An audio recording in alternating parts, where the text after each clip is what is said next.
Buenas noches. 15 minutos para la llamada 15 entre la presidenta de México, Claudia Sheinbaum, y el de los Estados Unidos de América, Donald Trump. ¿Habrá invasión en territorio mexicano? By the way, you have to do something with Mexico. Well, I like Claudia. I think she's a terrific person. I would say every single time I talk to her, I offer to send troops. And she's just not willing? She's concerned. She's a little afraid. The cartels are running Mexico, whether you like it or not. Tras los últimos amagos de Donald Trump de efectuar ataques contra los cárteles de la droga en suelo mexicano, hoy la presidenta Claudia Sheinbaum sostuvo una llamada con su homólogo para dejar clara su posición. Todavía nos insistió en que si nosotros lo pedíamos, pues que ellos podían ayudar en otros temas. Fue en el tono de, si ustedes quieren que los ayudemos con nuestras fuerzas en México. Le dije, bueno, eso no está sobre la mesa, pero seguimos colaborando en el marco de nuestras soberanías. Fue una conversación de 15 minutos. De acuerdo con la presidenta, hablaron sobre cooperación en seguridad y contra el crimen organizado. Ella destacó la reducción de los homicidios dolosos en México y la disminución del 50% del cruce de fentanilo de México a Estados Unidos. Dijo que estaba al tanto de lo que se estaba haciendo, que a él le parecía que se podía hacer más. Dije, pues sí, en efecto, podemos hacer mucho más, pero vamos trabajando. Y lo importante pues es mantener esta relación de respeto y colaboración. En la llamada, la presidenta Sheinbaum estuvo acompañada por el secretario de Seguridad, Omar García Harfuch, el canciller Juan Ramón de la Fuente y el subsecretario para América del Norte, Roberto Velasco. Fue también la primera conversación desde la incursión militar de Estados Unidos en Venezuela para detener a Nicolás Maduro. Hablamos del tema de Venezuela, le dije muy claramente que nosotros teníamos una constitución y que eran muy claros los principios constitucionales, que estamos en contra de las intervenciones militares. Anna Kelly, vocera de la Casa Blanca, le dijo al Wall Street Journal que fue una gran conversación y aseguró que el objetivo de Trump es frenar el flagelo del narcoterrorismo y que está dispuesto a usar cualquier herramienta a su disposición. De acuerdo con la presidenta, van 15 llamadas con Donald Trump. Y después de esta llamada le pregunto, ¿se siente usted tranquila? ¿Se siente usted confiado con un hombre, el más poderoso del planeta, que cambia de opinión como cambia de amigos y enemigos? Las conversaciones que han sostenido ambos presidentes han variado desde las amenazas arancelarias, las relaciones comerciales y en especial la cooperación en seguridad. Una relación compleja con un vecino incómoda. La presidenta de México recordó que es permanente la comunicación. La presidenta de México nos recordó que hay que trabajar todos los días con ese hombre que cambia de humor minuto tras minuto. Fue receptivo, escuchó, dio su opinión y quedamos en seguir trabajando. Esto es permanente. No, pues ya llevamos casi un año de relación con el presidente Trump y ha habido sus momentos. Entonces no es un asunto de que hoy ya, sino es permanente. Permanente. Sheinbaum dijo que no hablaron sobre los envíos de petróleo que México hace a Cuba. Y es que este fin de semana Trump se lanzó contra el gobierno de la isla. Se descoció, le trae ganas y no creo que se las aguante. Ya ve que dice que Marco Rubio, su secretario de Estado, sería un gran presidente de Cuba. Bueno, ¿qué sucedió? En su cuenta de Truth Social escribió que durante muchos años Cuba vivió del petróleo y del dinero de Venezuela, que a cambio proporcionaron servicios de seguridad a los dos últimos dictadores de Venezuela, a Maduro y a Chávez. Pero Trump dijo que ya no habrá más petróleo de Venezuela para Cuba y les recomendó buscar un acuerdo antes de que sea demasiado tarde, antes de que le hagan algo parecido a la dictadura cubana como lo hicieron en Caracas. ¿Qué dice el presidente de la dictadura cubana? Miguel Díaz-Canel respondió a través de su cuenta de X con varios mensajes. Comienzo con este, el más contundente. Escribió que Cuba es una nación libre, independiente y soberana, que nadie les dicta qué hacer, que ellos son los agredidos por Estados Unidos desde hace 66 años. Y concluyó con esta frase: Cuba se prepara, dispuesta a defender la patria hasta la última gota de sangre. Llamadas van, llamadas vienen, pero no se detiene, por ejemplo, la violencia en Michoacán. El fin de semana en México, en este estado, un comando atacó así a la activista René Valencia. Cuidado, gordo, por favor. Ay, Dios mío. Ya nos dieron. Por medio de redes sociales, René Valencia, ex candidato a la alcaldía de Morelia y líder de Revolución Social, organización que se dedica a luchar por los derechos de las víctimas, pidió ayuda mientras fue emboscado durante media hora la noche del sábado en Michoacán. Nos acaban de emboscar un grupo armado. Yo les eché la camioneta encima a uno de ellos. Ojalá que se haya muerto el pinche perro, hijo de su puta madre. Pudiera ser nuestra última transmisión. De acuerdo con su hermano Guillermo Valencia, presidente del PRI en Michoacán, René y su esposa viajaban en una Suburban blindada de Guillermo. Iban de Erongarícuaro a Morelia. Eran aproximadamente las 7:48, 7:50 de la noche, cuando una camioneta se le cierra a él, descienden sujetos armados, 2 camionetas encajonan a sus escoltas, los someten, fueron privados de la libertad, se los llevaron a una brecha, a un cerro en donde fueron torturados, los desnudaron, los amarraron el rostro, los golpearon, les apuntaban con un arma, les decían que los iban a matar. En algún momento alguien les llamó y les dijo, no los maten. René pudo escapar, pero poco después volvieron a ser atacados. Nos están tirando de nuevo. Seguimos en movimiento, pero nos están tirando de nuevo. La ayuda no llega. René y su esposa ingresaron a una comunidad, abandonaron la camioneta y se escondieron en el monte hasta que llegaron las autoridades. Ya mataron a Hipólito Mora, mataron a Bernardo Bravo, mataron a Carlos Manso. Creo que solo quedamos Lupe Mora, mi hermano y yo. Buscan silenciarnos. Nosotros aquí vamos a seguir mientras Dios nos dé vida, dedicar cada minuto a luchar porque las cosas cambien aquí en Michoacán. Nuestra ubicación en tiempo real ya la tienen las autoridades, pero nadie llega. Ya deja de transmitir, Flaca.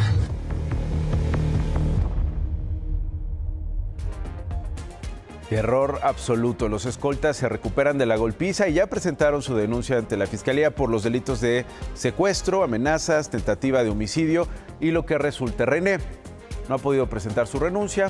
Hace un par de horas envió este mensaje. Tengo más de 48 horas que no tengo escoltas, me los quitaron. Y mañana voy a las 10 de la mañana voy a presentar mi denuncia. Pues ya si me matan, ustedes ya saben los motivos. Yo quiero ser alguien que ayudara a la gente. No quiero ser un muerto más.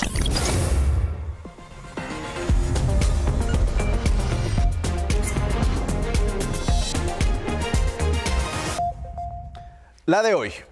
Déjeme hablarle de cómo se usa el dinero en México, del presupuesto público, es decir, su dinero, el de usted, el que le cobran con los impuestos, de cómo lo utilizan los funcionarios públicos para lo que les alcanza a ellos y para lo que le alcanza a usted.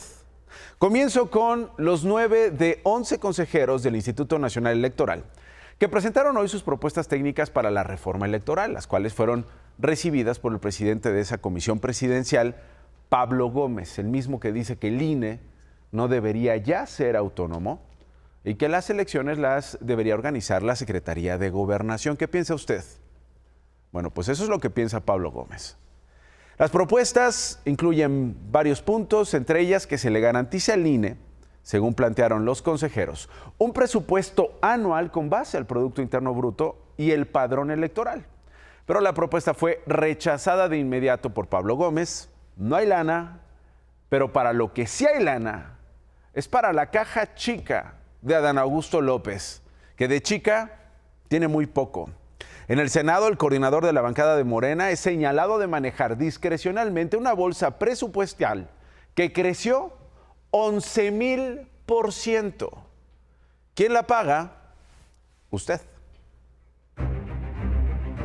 La prometida austeridad que los legisladores tendrían en tiempos de la 4T pasó a mejor vida en 2025, cuando los senadores de la República volvieron a recibir los tradicionales apoyos económicos complementarios a sus remuneraciones salariales. Y es que los recursos para transferencias, asignaciones, subsidios y otras ayudas, el llamado capítulo 4000, pasó de 8 millones de pesos en 2024 a 894 millones en 2025. Ese abultado crecimiento se explica por la determinación de canalizar en ese capítulo 4000 el dinero que reciben para sus gestiones diversas los grupos parlamentarios, la mesa directiva y la Junta de Coordinación Política, bajo el rubro de ayudas sociales. El jefe de los coordinadores del Senado y líder de la bancada morenista, Adán Augusto López Hernández, confirmó que las asignaciones que en años pasados se otorgaban a los senadores como servicios profesionales fueron reclasificadas al capítulo 4000, que también contiene los apoyos directos al sindicato. Y es que el tabasqueño cuenta con las atribuciones para repartir esa caja chica, de la que en teoría los 126 integrantes de esa Cámara serían beneficiarios. Ayudas sociales VIP, que acaso por eso se distribuyen sin que nadie sepa de cuántos son, ni a quiénes les llegan, y mucho menos en qué se las gastan. Qué bien se la pasan con el dinero del pueblo, todos los partidos, ¿eh? ¿Y a usted, para qué le alcanza? Se lo pregunto hoy, cuando el INEGI dio a conocer esto. El costo de la canasta alimentaria en 2025 subió 3% en zonas rurales y 4.4% en urbanas respecto al 2024. Con esta alza, el precio, por ejemplo, de alimentos y bebidas en el ámbito rural se fijó en 1,854 pesos, 2,467 pesos en las ciudades. ¿Qué productos subieron? ¿Qué productos se han encarecido? Ahí está. En las zonas rurales, el bistec de res, la molida de res, alimentos y bebidas consumidas fuera del hogar. El bistec de res tuvo el mismo impacto en el ámbito urbano, es decir, en las ciudades. Le siguieron la leche y ahí están los aumentos para alimentos y bebidas consumidos fuera del hogar, un alza de 7.3%, pero para los senadores, cena millonaria no va a faltar.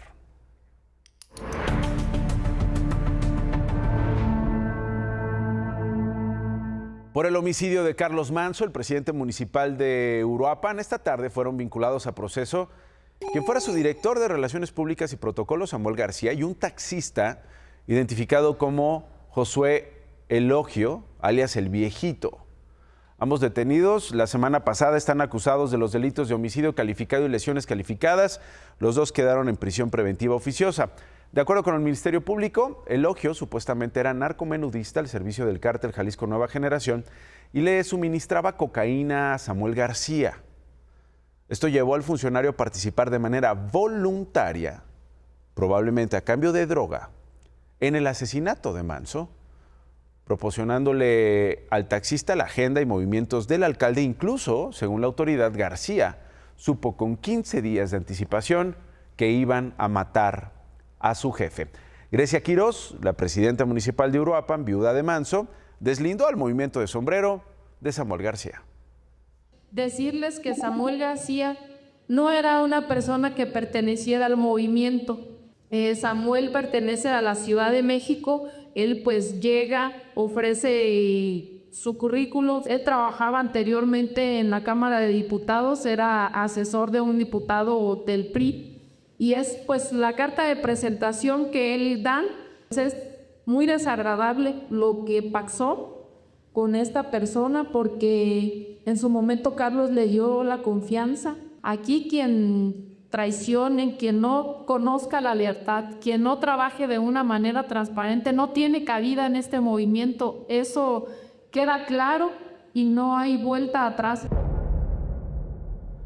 Aclaró una información que también nosotros dimos la semana pasada. Dijimos que Yesenia Méndez, la secretaria particular de Manso y de Grecia Quirós, había sido detenida presuntamente por este crimen. Es incorrecto. Méndez sí fue llamada a declarar en la Fiscalía de Michoacán, como ha sucedido con otros funcionarios, pero no fue ni imputada ni señalada de ningún delito, mucho menos detenida. Ella reclamó en sus redes sociales que la información de su detención carecía de sustento oficial y dijo que le causaron daño a su imagen y reputación. Subrayó que ella es una de las principales interesadas en exigir justicia y esclarecimiento del homicidio de Carlos Manso.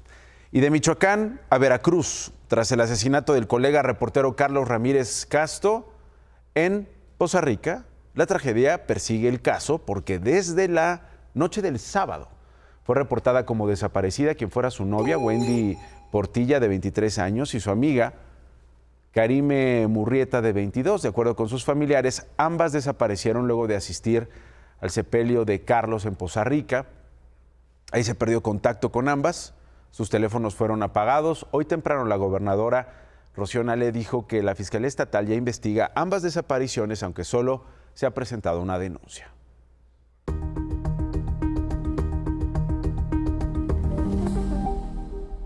Terminaron las vacaciones decembrinas. Hoy niñas, niños regresaron a clases. Bueno, no todos. Hubo varias zonas del país donde las clases tendrán que esperar debido a las temperaturas. Se acabaron las vacaciones. Este lunes las escuelas de educación básica de todo el país regresaron a clases.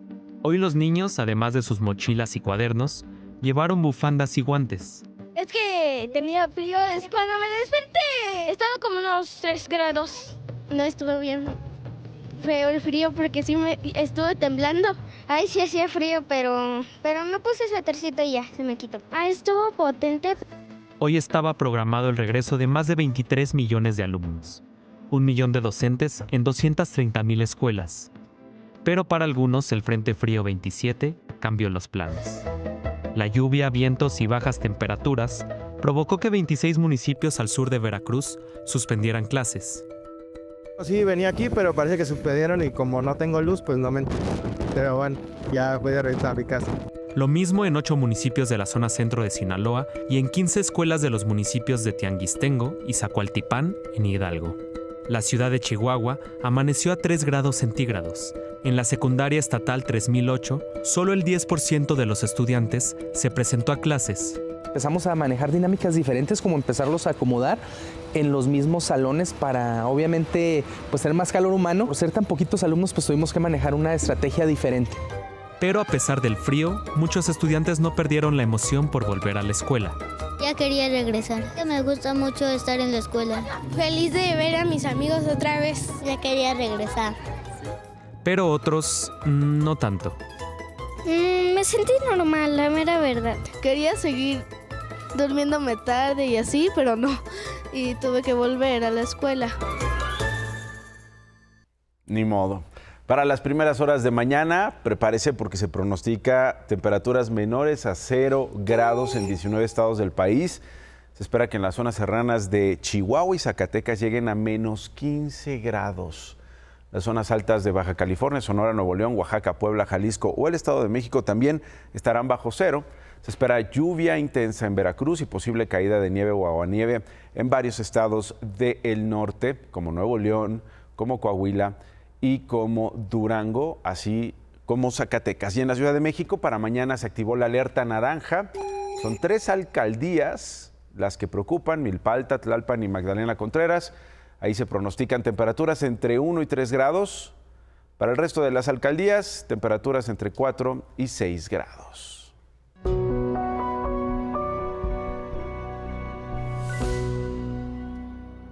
Ir a la feria no debería ser una actividad de riesgo, pero en algunos lugares lo es. Y no solo de riesgo, sino que representan tragedias.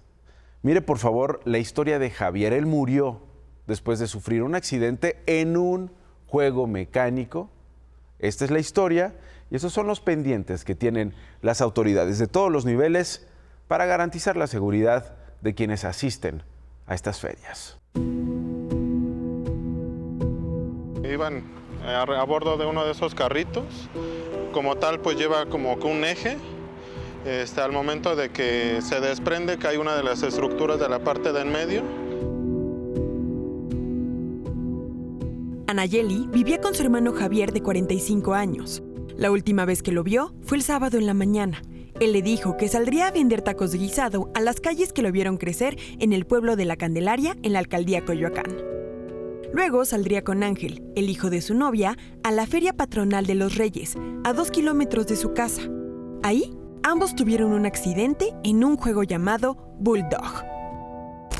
Es una rueda donde van así los carritos y van como que girando. A la hora de que empieza el juego, se cae una estructura de lo que es el juego y el señor, por proteger al menor, pues él recibe lo que es el gol. Se cayó así como que el centro, se cae la estructura y fue que les alcanza a pegar. Sí, estaban en movimiento.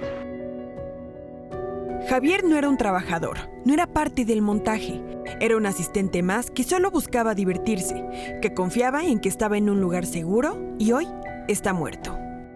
Pero que lo quiero mucho, que siempre lo voy a extrañar. Que era mi hermano, era más que mi hermano, era mi compita.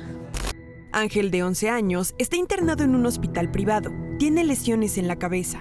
Una de sus tías dijo a Imagen Noticias de la Noche que está respondiendo favorablemente a la atención médica. Según personal de la Secretaría de Seguridad Ciudadana de la Ciudad de México, en el lugar fue detenido el dueño y operador del juego mecánico, un hombre de 41 años que ya fue presentado ante el Ministerio Público. También se inició una investigación por lesiones culposas contra quien resulte responsable. Sí deberían de tener más precauciones, y no solo por mi hermano, por toda la gente que van, porque tristemente fue mi hermano. Esperemos que ya nadie sea más. No pedimos nada, no pedimos dinero, no pedimos nada, solamente justicia.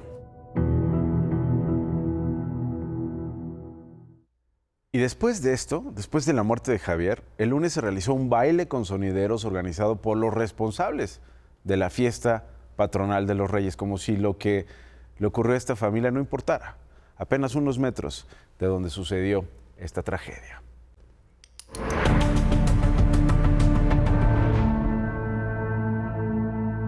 ...24 familias fueron evacuadas del edificio que explotó en la alcaldía Coyoacán el viernes pasado. La mayoría de sus vecinos ya pudieron volver a sus casas.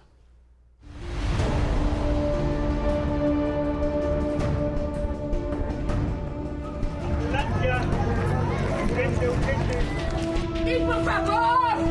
¡No, por favor, ayúdennos!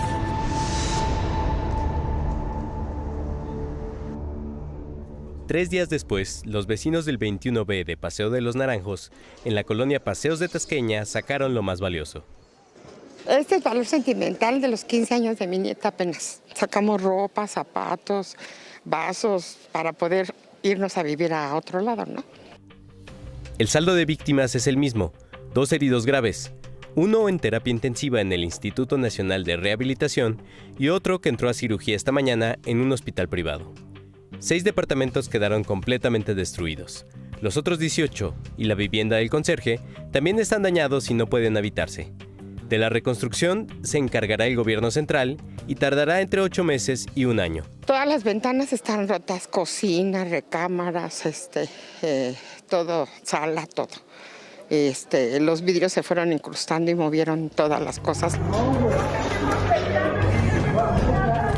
Fue lo que explotó, un tanque de gas, yo creo. La causa de la explosión fue una acumulación de gas. Sin embargo, los principales afectados esperan un dictamen para saber con precisión qué la provocó. Mi palabra de ahorita es crudo, es una imagen muy cruda que seguimos a la espera del dictamen para poder hacer válido ciertas cosas como seguros, todo eso. Por el momento, algunas familias siguen en un hotel, mientras esperan un apoyo de renta de 8,000 pesos mensuales que anunciaron las autoridades.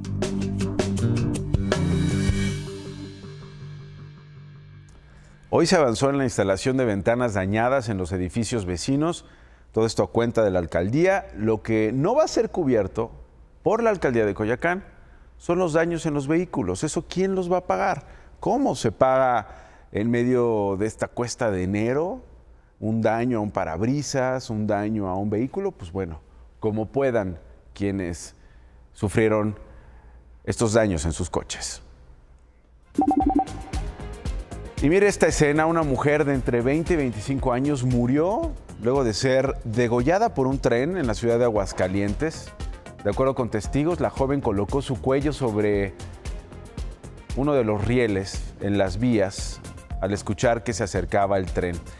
No se quitó pese a las advertencias. Paramédicos confirmaron la muerte de la mujer. Se desconocen las causas que llevaron a esta joven a suicidarse. El rescate más grande de la historia de la Ciudad de México. Así es como las autoridades capitalinas le han llamado al resguardo, a este polémico rescate, a este fallido rescate, a este rescate que todavía no termina. Estoy hablando de 850 perros del refugio franciscano. Bueno, la semana pasada le presenté imágenes de este traslado.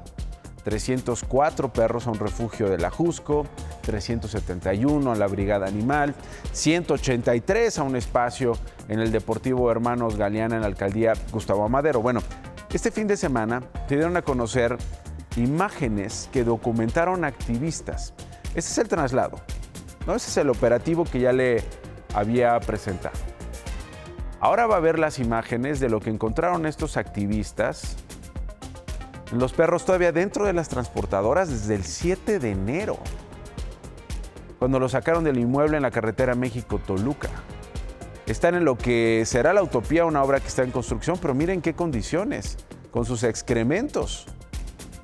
Ahí están estos animales. Hoy estuvimos en este punto. Son imágenes que ciudadanos han conseguido porque quieren saber pues, cuáles son las condiciones de estos animales y denunciarlas. Algunos ya están fuera de las transportadoras, pero en evidente suciedad. Otros siguen dentro de las cajas de plástico. Y mientras ciudadanos registraban y daban a conocer estas imágenes, la jefa de gobierno, Clara Brugada, informó que se va a construir otro hospital veterinario, un albergue para animales, que va a estar listo en teoría dentro de 4 meses, y una utopía canina. Además dio a conocer fotografías que confirmarían el maltrato de los animales. Son estas fotos que usted está viendo. Son maltratos que sufrían en el franciscano, imágenes sensibles. El gobierno asegura que vivían en condiciones de hacinamiento, que los encontraron con mordeduras de ratas, infecciones, dermatitis, entre otras enfermedades crónicas. Hago ese gran llamado para que se pueda dejar muy claro qué es lo que existía en este lugar. Hasta un crematorio clandestino se encontró en el lugar. No se vale que salgan muchas publicaciones que dicen que lo que está atrás es porque queremos un interés económico y no es así. Y este último punto que mencionaba la jefa de gobierno es importante porque la pregunta que persiste hasta el día de hoy es ¿qué va a pasar con este terreno? ¿Qué van a hacer en este terreno? Sobre la situación del predio, que está ubicado en esta alcaldía de Coajimalpa, que habría sido vendido por 650,000 pesos, la jefa de gobierno aseguró que no se va a permitir, que no va a haber autoridad que autorice, que permita la construcción de algún desarrollo inmobiliario en este terreno que mide 160,000 metros cuadrados. David.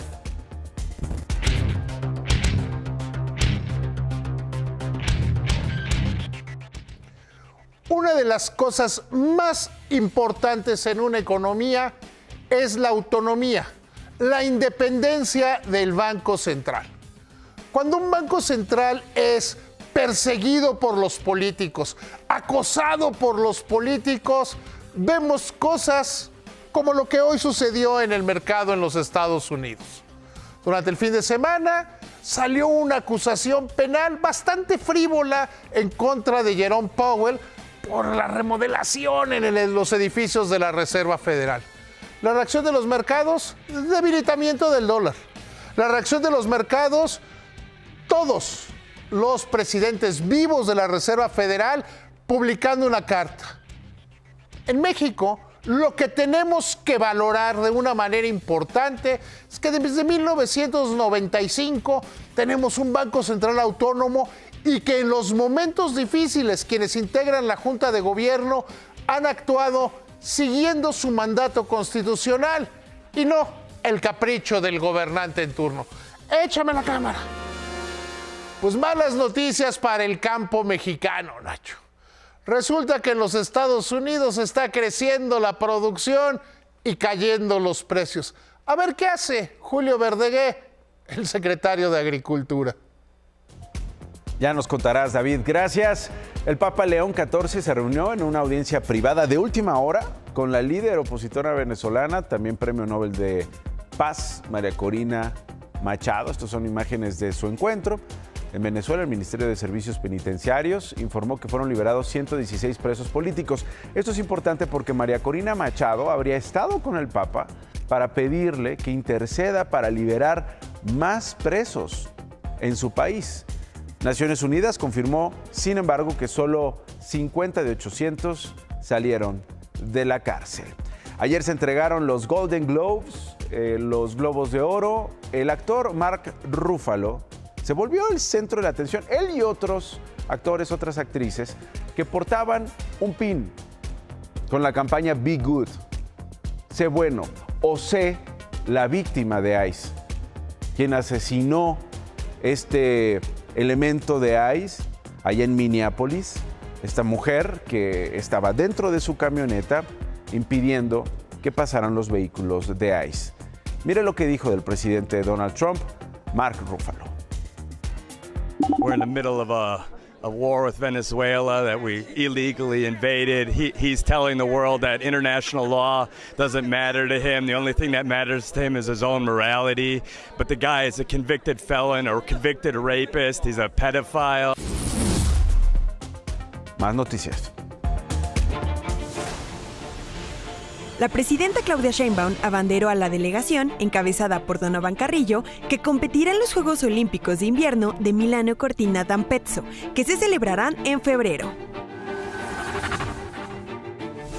Mattel presentó una Barbie autista, diseñada para reflejar algunas experiencias con las que las personas en el espectro autista pueden identificarse. La figura tiene codos y muñecas articuladas y los ojos desviados ligeramente a un lado. En Argentina, los incendios destruyeron más de 21,000 hectáreas de bosques, pastizales y viviendas en la Patagonia. En Irán se están cumpliendo 2 semanas de protestas que han llamado la atención del planeta entero. No solo por la crisis económica, estas protestas han derivado en un fuerte reclamo político contra el régimen, sino también por otros asuntos que tienen que ver con los derechos y las libertades de las mujeres. Desde 1979 no se registraban estas protestas y sobre todo estas represiones en las calles.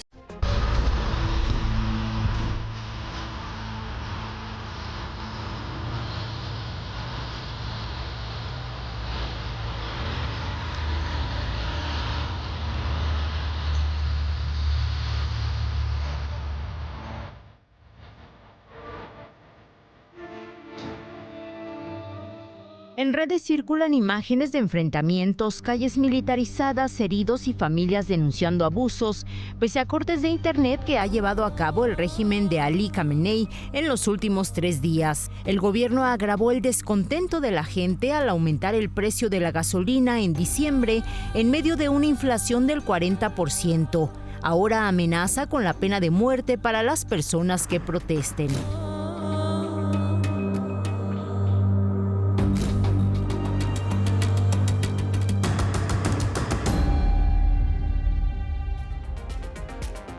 Donald Trump amenazó con una intervención militar si no cesa la represión, al tiempo que anunció que va a imponer aranceles extra de 25% a los países que estén comerciando con Irán. Gracias por elegirnos, ya viene ¿Qué importa? Buen arranque de semana. Hasta mañana.